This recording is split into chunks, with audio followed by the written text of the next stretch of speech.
नमस्कार सभी साथियों को स्वागत करता हूं सबका इस यूट्यूब चैनल पर जिसका नाम स्टडी विद पीएन लोधा। मित्रों, रीट एग्ज़ाम को देखते हुए देखिए आपके रीट एग्ज़ाम अब जितनी आप दूरी तक सोच रहे थे उतनी दूरी पर ये होगा नहीं, बल्कि एग्ज़ाम जल्द होने वाला है। तो इसी संदर्भ में देखिए हम आज शिक्षण विधियों व शिक्षा शास्त्र का टेस्ट पेपर नंबर 57 हल करने वाले हैं। टॉप क्वेश्चन आपको यहाँ पर देखने को मिलेंगे, जिसमें जो नवीन पैटर्न पर आधारित प्रश्न हैं शिक्षण विधि और शिक्षा शास्त्र के, ऐसे प्रश्नों को आज हम हल करेंगे। तो चलिए शुरू करते हैं इस वीडियो को। लेवल 1 के लिए और लेवल 2 के लिए काफ़ी ज़्यादा ये उपयोगी होने वाला है। पहला क्वेश्चन देखेंगे साथियों, प्रश्न नंबर 1 क्या पूछ रहा है आपसे, तो चलिए देखते हैं पहले क्वेश्चन को। तो आपके प्रश्न नंबर 1 है, सर्वाधिक प्रभावशाली शिक्षण सामग्री है प्रक्षेपित, अप्रक्षेपित, प्रत्यक्ष अनुभव और उपयुक्त सभी। तो देखिए ये जो 4 विकल्प है इनमें से आपको बताना है कि सर्वाधिक प्रभावशाली शिक्षण सामग्री कौन सी रहेगी। देखिए प्रक्षेपित, अप्रक्षेपित, प्रत्यक्ष अनुभव, तीनों में से सबसे बेस्ट आंसर रहेगा आपका प्रत्यक्ष अनुभव। क्योंकि प्रत्यक्ष अनुभव में हम किसी भी चीज़ के प्रति जब कोई चीज़ हम सीखने की कोशिश करते हैं तो उसके बारे में यदि आप प्रत्यक्ष रूप से अनुभव करके सीखते हो तो उससे ज़्यादा बेटर कुछ भी नहीं हो सकता है साथियों। क्योंकि कहा गया है कि 1000 बार सुनने से अच्छा है एक बार देखना। तो वो जो देखते हैं तो मतलब उस चीज़ का हम प्रत्यक्ष अनुभव करते हैं। विकल्प नंबर 3 सही है आपका प्रश्न नंबर 1 में। आगे बात करेंगे प्रश्न नंबर 2 की। दूसरा क्वेश्चन है आपके, व्याख्यान विधि की कमी प्रमुख यह है कि यह बहुत अधिक खर्चीली विधि है, अध्यापक को ही सहजता महसूस होती है, व्यक्तिगत विभिन्नता को स्वीकार नहीं करती है और अधिक प्रभावशाली नहीं है। तो यहाँ पर देखिए आपको हो सकता है जो चारों ही कमियाँ हैं वो व्याख्यान विधि की दिखे। जो ये जो चारों विकल्प है आपको ऐसा लगता है कि यार ये तो चारों ही कमियाँ हैं, तो फिर आपको ये देखना है कि इनमें से सबसे प्रमुख कमी कौन सी मानोगे फिर आप। दूसरे क्वेश्चन का राइट आंसर बताओ साथियों। देखिए बहुत अधिक खर्चीली विधि हम इसको नहीं कह सकते। क्यों? क्योंकि व्याख्यान में तो खर्चा आता ही नहीं है। अध्यापक को ही सहजता महसूस होती है, ठीक है, ये कमी हो सकती है। व्यक्तिगत विभिन्नता को स्वीकार नहीं करती है, ये कमी हो सकती है। अधिक प्रभावशाली नहीं है, ये कमी हो सकती है। यहाँ पर देखिएगा दूसरा, तीसरा, चौथा, इनमें से एक विकल्प का हम चयन करेंगे जो हमारा राइट आंसर रहेगा। दूसरे क्वेश्चन में कौन से विकल्प का आप चयन करोगे? अगर एग्जाम में ये क्वेश्चन आ जाता है तो कौन से विकल्प को सही करके आओगे? मित्रों इसका राइट आंसर है तीसरा विकल्प, यह व्यक्तिगत विभिन्नता को स्वीकार नहीं करती है। व्यक्तिगत विभिन्नता का अर्थ सभी जानते हो, कई बार बता चुका हूँ। व्याख्यान में क्या किया जाता है कि अध्यापक किसी भी टॉपिक के आधार पर या किसी भी टॉपिक के ऊपर कोई व्याख्यान प्रस्तुत करता है, ठीक है, समझाने की कोशिश करता है। छात्र उस चीज़ को सुनते हैं और सुनकर समझने की कोशिश करते हैं। तो जो प्रतिभाशाली बालक होते हैं वो तो समझ जाते हैं, लेकिन जो मंद बुद्धि और जो सामान्य बुद्धि के बालक होते हैं लगभग वो नहीं समझ पाते हैं। मतलब इसकी सबसे मुख्य कमी क्या मानी जाएगी कि यह व्यक्तिगत विभिन्नता को स्वीकार नहीं करती है। तीसरा विकल्प आपके दूसरे क्वेश्चन में सही है। आगे बढ़ेंगे प्रश्न नंबर 3 की ओर। तो साथियों प्रश्न नंबर 3, निम्न में से कौन सा मूल्यांकन का प्रकार नहीं है? निदानात्मक मूल्यांकन, परिमाणात्मक मूल्यांकन, निर्माणात्मक मूल्यांकन और संकल्पनात्मक मूल्यांकन। तो इनमें से जो 4 विकल्प है, एक विकल्प ऐसा है जो वास्तव में ऐसा कोई प्रकार होता ही नहीं है। 3 विकल्प तो मूल्यांकन के प्रकारों में आ जाएंगे। बताइए तीसरे क्वेश्चन का सही आंसर। देखिए निदानात्मक मूल्यांकन होता है, निर्माणात्मक मूल्यांकन होता है और संकल्पनात्मक मूल्यांकन होता है। निदानात्मक में क्या होता है, छात्रों की कमजोरियों की पहचान की जाती है। निर्माणात्मक जो कि रचनात्मक मूल्यांकन भी कहलाता है, जो पूरे सत्र में हमेशा चलता रहता है। संकल्पनात्मक मूल्यांकन जो कि योगात्मक मूल्यांकन कहलाता है, जो कि सत्र के अंत में लिया जाता है, ठीक है। साथियों इस प्रकार से ये तीनों तो मूल्यांकन के प्रकार है, लेकिन परिमाणात्मक मूल्यांकन जैसा कोई भी मूल्यांकन का प्रकार नहीं होता है। दूसरा विकल्प आपका सही है प्रश्न संख्या 3 में। आगे बात करेंगे प्रश्न नंबर 4 की। चौथा क्वेश्चन है, निम्न में से कौन सा प्रोजेक्ट विधि का लाभ नहीं है? पहला, यह करके सीखने के सिद्धांतों पर आधारित विधि है। यह तत्परता व अभ्यास के सिद्धांतों पर आधारित विधि है। यह सृजनात्मक व प्रतिभाशाली विद्यार्थियों के लिए ही उपयुक्त है। और इस विधि में व्यवहारिक समस्याओं का हल किया जाता है। यहाँ विद्यार्थियों और छात्रों दोनों टाइप हो गया, तो एक को काट दिया मैंने। अब यहाँ पर देखिएगा, प्रोजेक्ट विधि का कौन सा लाभ इनमें से हम नहीं मानेंगे कि भाई ये कोई लाभ नहीं है। तो साथियों, जो प्रोजेक्ट विधि है करके सीखने के सिद्धांत पर आधारित है, मतलब इसमें बालक करके सीखता है, तो ये तो लाभ है। तत्परता और अभ्यास के सिद्धांतों पर आधारित है, मतलब बालक तत्परता के साथ अभ्यास से सीखता है, ये भी लाभ है बिल्कुल। लेकिन तीसरा क्या कह रहा है, सृजनात्मक और प्रतिभाशाली जो छात्र है उनके लिए ही उपयुक्त है। तो फिर मंद बुद्धि और सामान्य बुद्धि बालक कहाँ जाएंगे? तो ये कोई लाभ नहीं है साथियों।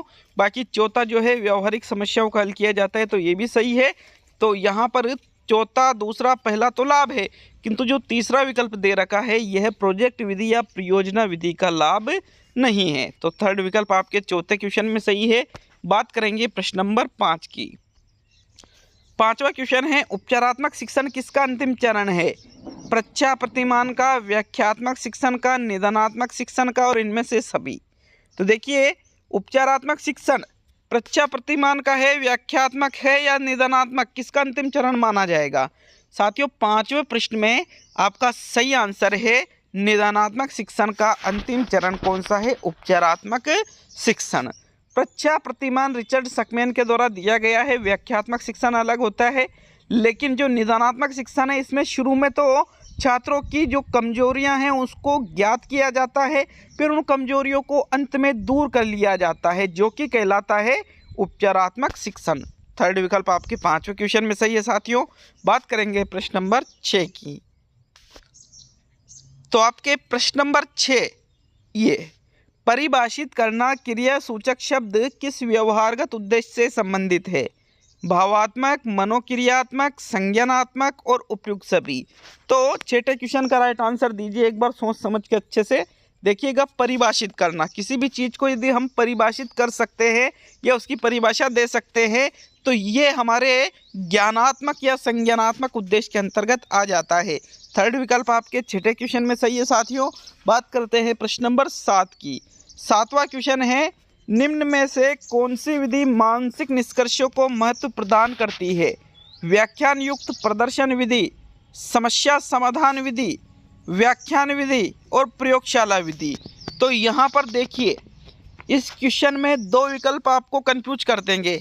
मानसिक निष्कर्षों को कौन सी विधि महत्व प्रदान करेगी? भाई व्याख्यान तो नहीं करेगी, ना ही व्याख्यान युक्त प्रदर्शन करेगी। अब समस्या समाधान या प्रयोगशाला, बताइए, सोच समझकर आंसर दीजिए। इंपॉर्टेंट क्वेश्चन है साथियों एग्जाम की दृष्टि से। तो देखिए, जो समस्या समाधान विधि हमारी होती है वही मानसिक निष्कर्षों को महत्व प्रदान करती है।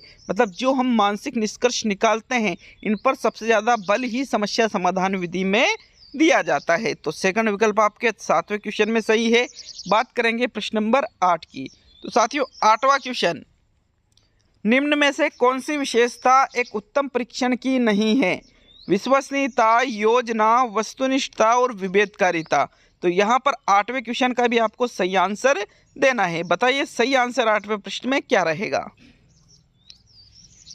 देखिए, आठवें क्वेश्चन में जो राइट आंसर है वो रहेगा आपके दूसरा विकल्प योजना, क्योंकि एक उत्तम परीक्षण जो होता है उसमें योजना जैसी कोई विशेषता नहीं होती है। उसमें विश्वसनीयता होती है, वस्तुनिष्ठता होती है, विभेदकारिता होती है।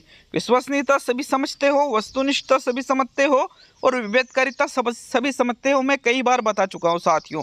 तो ये तीनों तो हमने जो परीक्षण है जो उनकी विशेषताओं के अंतर्गत ये पढ़ा है, मूल्यांकन की विशेषताओं के अंतर्गत।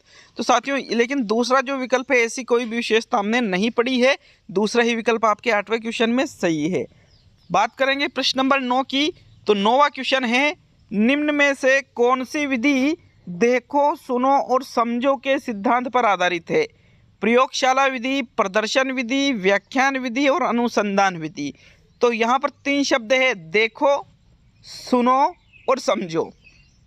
बताइए 9वें क्वेश्चन का राइट आंसर। तो साथियों अनुसंधान विधि में हम खुद अनुसंधान करते हैं, देख के सुन के समझते नहीं है। व्याख्यान विधि में सिर्फ सुनते हैं। प्रयोगशाला में खुद कार्य करते हैं। लेकिन प्रदर्शन विधि जो होती है इसमें अध्यापक प्रदर्शन करता है। हम उस चीज़ को देखते हैं, उस चीज़ को सुनते हैं, अध्यापक जब समझाता है और उस चीज़ को समझने की कोशिश करते हैं। तो 9वें क्वेश्चन में आपके सेकंड विकल्प सही है साथियों। बात करेंगे 10वें क्वेश्चन की।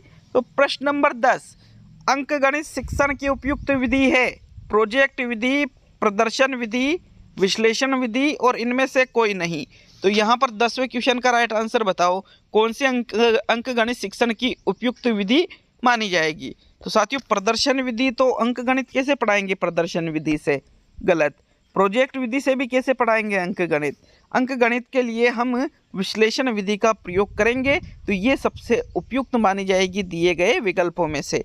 थर्ड विकल्प आपका सही है 10वें क्वेश्चन में। आगे बात करते हैं प्रश्न नंबर 11 की। देखिए आपके प्रश्न नंबर 11 है, ये देखिएगा। प्रोफेसर शुल्टजे के अनुसार गणित पढ़ाने का प्राथमिक उद्देश्य है दूसरी विधाओं में सहायता प्रदान करना, मानसिक शक्ति का विकास करना, खाली समय का सदुपयोग करना और प्राथमिक तथा सामान्य सिद्धांतों से परिचय कराना।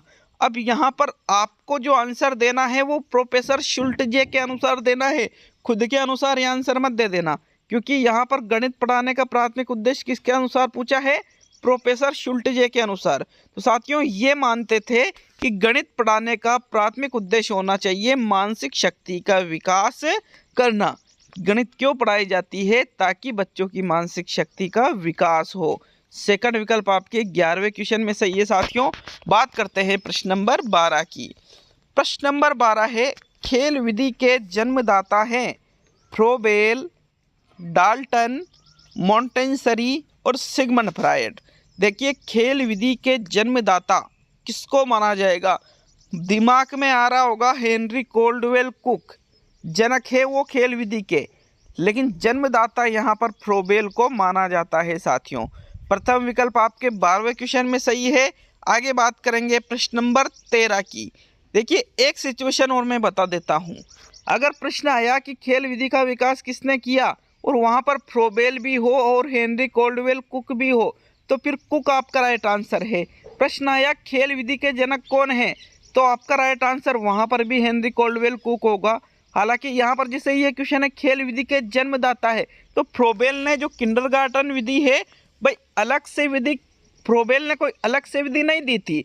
जो किंडरगार्टन विधि जो दी थी इसमें ही इन्होंने खेल का प्रयोग किया था। इसलिए ये मान लेते हैं कई मनोवैज्ञानिक कि भाई खेल विधि के जन्मदाता फ्रोबेल है, लेकिन वास्तव में ऐसा नहीं है साथियों। इन्होंने खेल का प्रयोग किया था न कि खेल विधि का। इसलिए यहाँ पर देखिएगा अगर डाल्टन विकल्प होता तो फिर हम डाल्टन क्या हेनरी कोल्डवेल कुक अगर विकल्प में होता तो फिर हम वहाँ पे चले जाते। यहाँ राइट आंसर फ्रोबेल को माना जाएगा, लेकिन क्योंकि कुक तो ऑप्शन में ही नहीं है। आगे बात करेंगे प्रश्न नंबर 13 की। तो साथियों 13वां क्वेश्चन, प्रश्न नंबर 13 है, पर्यावरण जागरूकता का किसके द्वारा सर्जन किया जा सकता है। व्याख्यान, समूह वार्तालाप, अध्ययन और क्षेत्रीय भ्रमण। तो पर्यावरण जागरूकता का आपको सर्जन करना है। व्याख्यान देने से सर्जन नहीं होगा, ना ही अध्ययन करने से। सर्जन का सबसे इम्पोर्टेंट कारक रहता है क्षेत्रीय भ्रमण करवाना, क्योंकि क्षेत्रीय भ्रमण कराओगे तभी तो आप पर्यावरण के अंदर जो आसपास जो चीज़ें हैं उनमें घूमोगे, वहाँ देखोगे, अवलोकन करोगे, प्रत्यक्ष अनुभव करोगे सभी चीज़ों का, तभी तो जागरूकता होगी साथियों। जैसे बच्चों से कह देते हैं गंदगी मत करो, ये मत करो, वो मत करो, और कि पॉलीथीन इधर उधर मत फेंको, तो आप एक बार उनको क्षेत्र में ले जाके जहाँ पर वो गंदगी होती है एक बार उनको बताओ कि इसके ये परिणाम हैं, ऐसे नहीं होना चाहिए, तो इसके द्वारा हम आसानी से सर्जन कर सकते हैं। चौथा विकल्प आपके 13वें क्वेश्चन में सही है। बात करेंगे प्रश्न नंबर 14 की। निम्न में से सबसे उपयुक्त शिक्षण विधि है विचार गोष्ठी एवं श्रुतलेख एवं दिया गया कार्य, विचार गोष्ठी एवं कार्य योजना और व्याख्यान एवं श्रुतलेख। तो सबसे उपयुक्त की अगर हम बात करें साथियों, यहाँ पर देखिए विचार गोष्ठी, श्रुतलेख दिया गया कार्य, विचार गोष्ठी, कार्य योजना, व्याख्यान और श्रुतलेख। तो देखिए व्याख्यान तो आएगा ही नहीं, तो चौथा तो गलत हो गया। अब देखिए यहाँ श्रुतलेख विचार गोष्ठी कार्य योजना, तो श्रुतलेख से अच्छा होता है कार्य योजना और विचार गोष्ठी। थर्ड विकल्प सबसे यहाँ पर उपयुक्त शिक्षण विधियों के अंतर्गत आ जाएगा। प्रश्न नंबर 14 में तीसरा ही विकल्प राइट है। अब बात करेंगे प्रश्न नंबर 15 की। 15वां क्वेश्चन, पाठ्यक्रम निर्माण की आवश्यकता है अभिव्यक्ति हेतु, समवाय हेतु, शिक्षा के उद्देश्यों की प्राप्ति हेतु और रुचि हेतु। तो पाठ्यक्रम निर्माण क्यों किया जाता है या पाठ्यक्रम का निर्माण क्यों करते हैं, आखिर क्या आवश्यकता पड़ती है साथियों?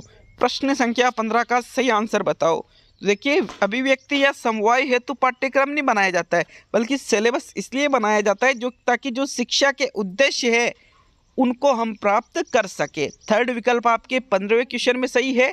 बात करते हैं साथियों 16वें क्वेश्चन की। तो आपके प्रश्न संख्या 16 क्या पूछ रहा है? शिक्षण में सहायक सामग्री के प्रयोग का प्रमुख कारण है विषय वस्तु को सरल बनाना, विषय वस्तु को रोचक बनाना, विषय वस्तु को बोधगम्य बनाना, विषय वस्तु को समझने में सहायता करना। अब आप राइट आंसर बताइए 16वें क्वेश्चन में। सोच समझकर आंसर दीजिएगा साथियों इस क्वेश्चन का। देखिए इस क्वेश्चन का सही आंसर कौन सा है? किसी ने पहला चुना होगा, किसी ने दूसरा, तीसरा, चौथा। क्यों? क्योंकि सारे ही आंसर सही है, 4 में से कोई सा भी विकल्प गलत नहीं है इसमें।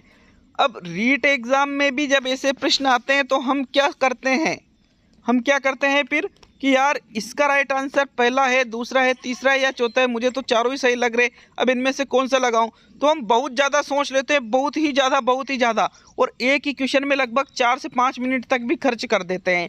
तो ऐसा नहीं करना है। एग्जामिनर ऐसे क्वेश्चन 101% डालेगा जिसमें आपको चारों ही आंसर या तो गलत रहेंगे या चारों ही आंसर राइट रहेंगे। कम से कम 4 से 5 क्वेश्चन ऐसे जरूर आएंगे आपके एग्जाम में। अब होगा क्या कि आपको जो सबसे बेस्ट लग रहा है उस पर टिक करके जाइए। ऐसा नहीं है कि 2 गोले भर दिए या 3 भर दिए या 4 ही भर दिए या फिर कोई सा नहीं भरा। सिर्फ आपको एक ही गोला भरना है, कोई सा भी जो आपको सबसे बेस्ट लगता है। चाहे क्वेश्चन आपको गलत लगे, क्वेश्चन के विकल्प गलत लगे या क्वेश्चन के सारे ही विकल्प सही लगे, लेकिन आपको जो सबसे बेस्ट लगता है सिर्फ एक ही गोला भरना है और ज़्यादा देर रुकना नहीं है क्वेश्चन पे। तो साथियों यहाँ पर देखिएगा, चौथा, तीसरा, दूसरा, पहला, कोई सा भी विकल्प का चयन कीजिए और गोला भर दीजिए। टाइम ज़्यादा नहीं लगाना ऐसे प्रश्नों में। तो 16वें क्वेश्चन में है यहाँ पर आपको बोनस दे दिया जाएगा, लेकिन बोनस कब मिलेगा? जब आप गोला भरोगे, वो भी सिर्फ कोई सा भी एक गोला। आगे बात करेंगे प्रश्न नंबर 17 की। 17वां क्वेश्चन, हिंदी भाषा सिखाने के प्रति रुचि उत्पन्न करना यह उद्देश्य है। प्राथमिक स्तर के छात्रों के लिए, माध्यमिक स्तर के छात्रों के लिए, उच्च स्तर के छात्रों के लिए और इनमें से कोई नहीं। तो हिंदी भाषा सिखाने के प्रति रुचि उत्पन्न करना साथियों, यहाँ पर 17वें क्वेश्चन में छोटे बच्चों के लिए ही हम रुचि उत्पन्न करने के लिए बच्चों को कुछ एक्टिविटी करा देते हैं। तो ये सिर्फ प्राथमिक स्तर पर ही उद्देश्य रहता है। प्रथम विकल्प आपके 17वें क्वेश्चन में सही है। बात करते हैं प्रश्न संख्या 18 की। शिक्षण में इकाई विधि के जन्मदाता माने जाते हैं मॉरिसन, एलन, स्किनर और B.S. ब्लूम। तो बताइए राइट आंसर प्रश्न संख्या 18 में कौन सा विकल्प सही रहेगा?